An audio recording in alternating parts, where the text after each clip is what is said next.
Hi there, it's Ken with GatheringMagic.com here with match number 2 with the playing on a budget.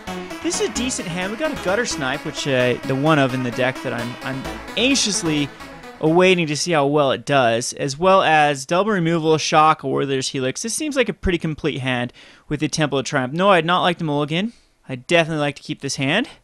So my opponent starts off with a red, so I'm probably just going to end up shocking that. I don't know if we definitely don't try to race a red deck wins.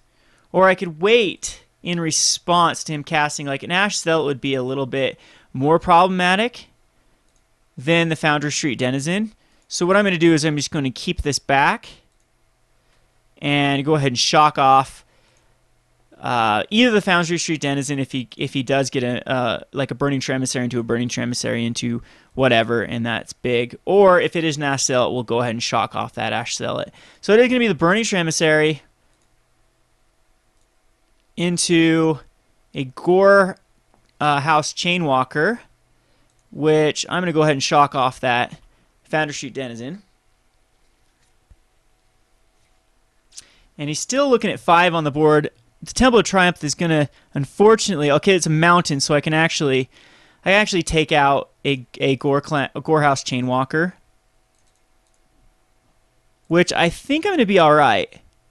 The trouble is an awful card in this red deck wins because they unload their hand like crazy too. So an Ash Zealot, it's still going to be a Lightning Strike off the Gore House Chainwalker. I'm going to take 4 here, but eventually the Warleader's Helix will hopefully get me back in this.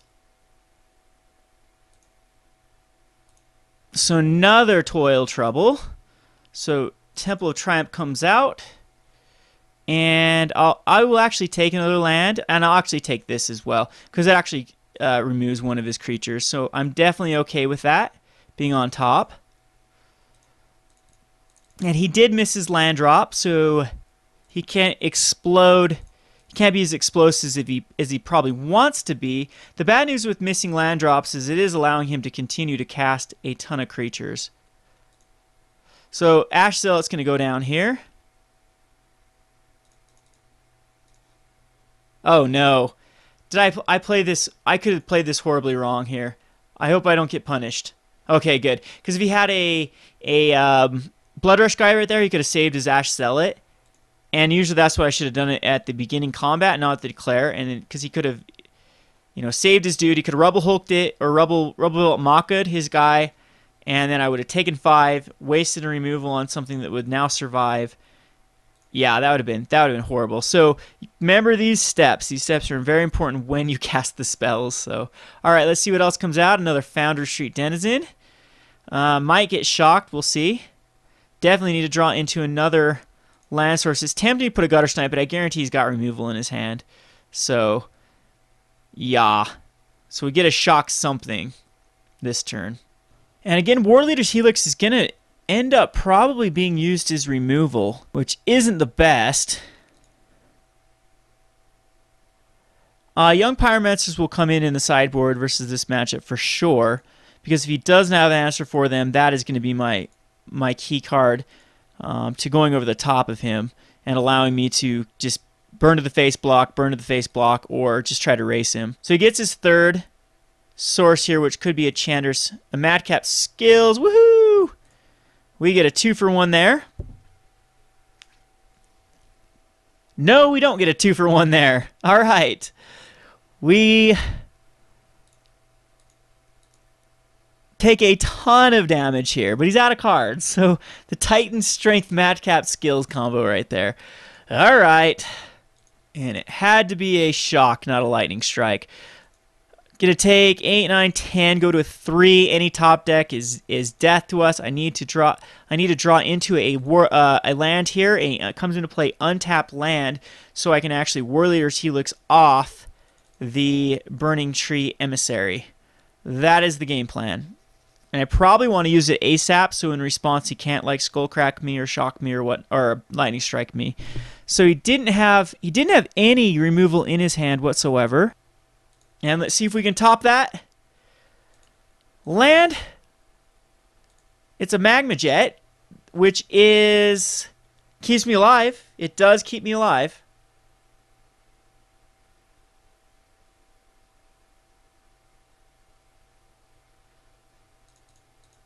which I'm going to use right now so no more shenanigans happens. Unfortunately, though, he's got to basically... He has to whiff on a land or a creature that does not have haste.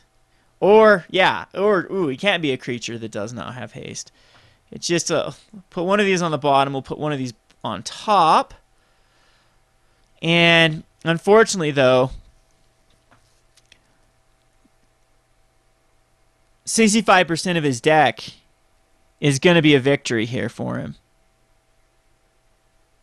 So let's see if he did draw into that non-land. I know he could have just played this completely wrong too if it isn't some sort of shock spell. Whoa, we are alive. We are actually, we can pull this out.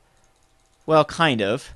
The better card to kill right here would definitely be the Foundry Street Denizen. See if he was just slow rolling me the entire time if he had some sort of shock in his hand. But I'm still not out of this. I mean, he's going to be able to top deck into another gazillion things to get him back into this game.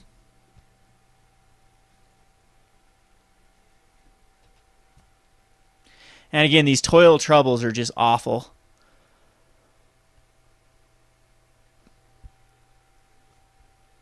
Best thing I can draw into is a shock for Guttersnipe. Cast a Guttersnipe and shock him. It is a Plains. Which I'm very curious what he has in his hand. I mean, it could be like Act of Treasons that he just, if he mainboarded those, I didn't have any targets. So the Guttersnipe could be the worst thing in the world for him to play. I'm trying to think of any other scenario that he wouldn't have casted to win with the Foundry Street Denizen, or if he wouldn't have in response to the Warleader's Helix just used. So I gotta think double lands in his hand. A Madcap skill kills me. A Titan's Strength does not kill me because I will block here. Nothing. Wow. I mean, I could just be the luckiest person in the world with him. But why wouldn't you play a land, though? I mean, at this point, you might as well just start dumping lands if they're in your hand. Because now this allows me to trouble. Does 2 damage to him, which then does another 3 damage to him. And I could attack. In fact, that might have been the right play to attack. Get him down to 13. If anything, it's going to be a Boros Charm doing 6 damage, and then a Toil doing more damage the next turn. And that would be my only scenario that I do win. So Mutavault now. Again, he's in terrible position with his Legion Loyalist.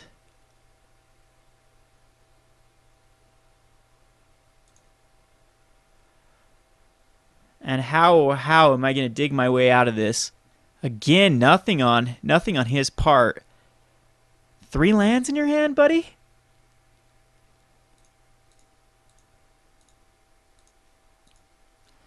Because there's a 6.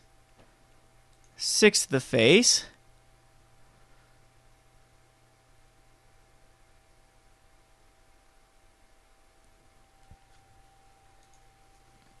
So another Boros Charm will do it if I draw into it. Temple of Triumph isn't horrible because it allows me to scry away a land, setting up a potential next turn kill. Oh yeah, that is going to be awesome to put on top. We will trouble him. Get him down to that 4.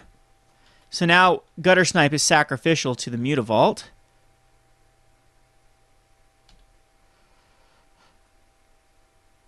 But again, like I said, his deck has so many outs here that... So, a Titan Strength, a Lightning Strike, a... Whoa, are you kidding me? We pull this out. Did we get the miracle string of cards, and he gets...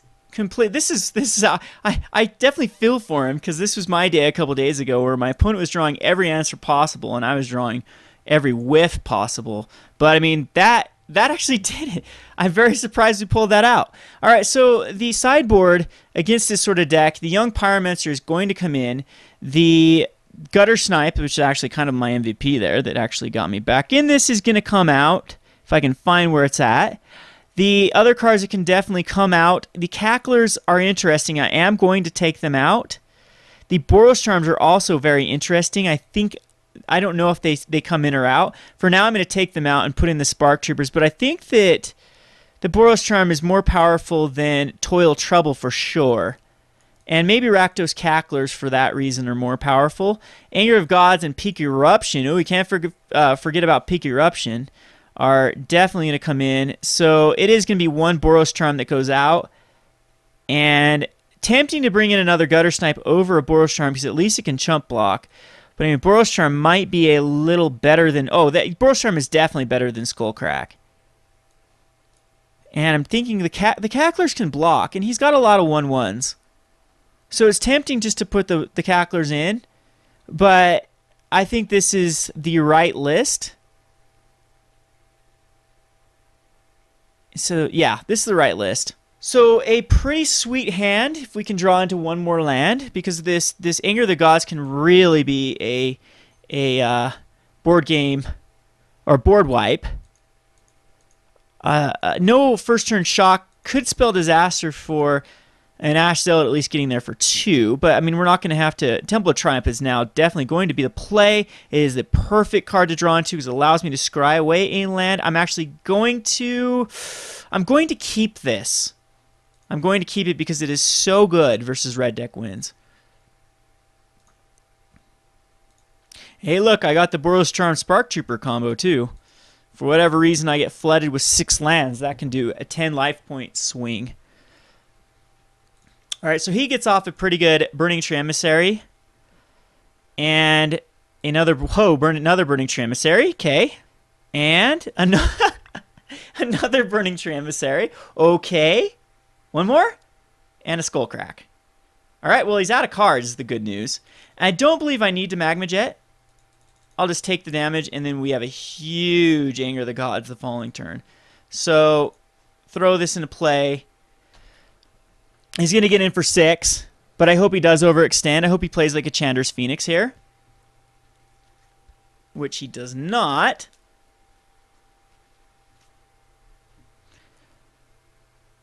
Okay. Still, though, it's a 3 for 1. Unless he's got something that can save him. Which he Lightning Strikes me. Which is okay because if I, again, draw into another card, I should be alright.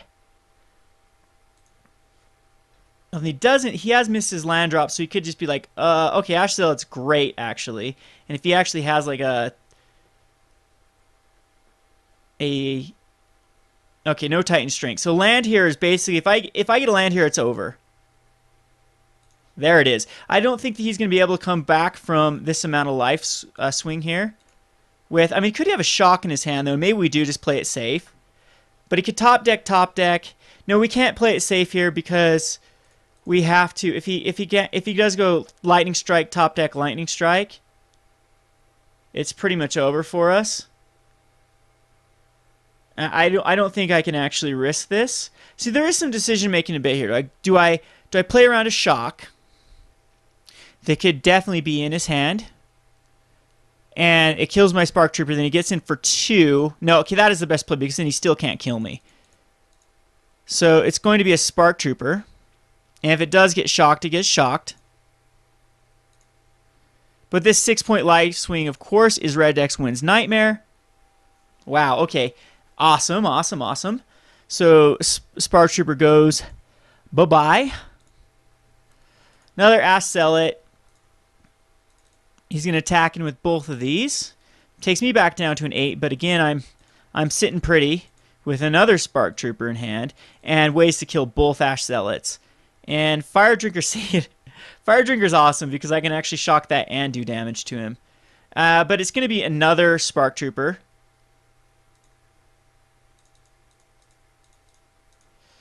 Because this doesn't have first strike, it can't block his trample. It's really horrible for him. This is just going to be another 6-point life swing, so it's going to negate his next attack.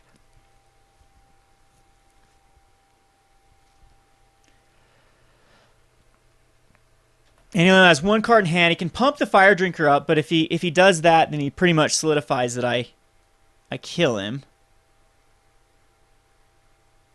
Yeah. So now he's down to a 7. I'm at a 7. And I got a Boros Charm and a Lightning Strike. So, first things first, I Lightning Strike off the Fire Drinker Satyr because he might as well. It does 3 damage to him. And that takes him down to a 4, which we were then able to just Boros Charm him off.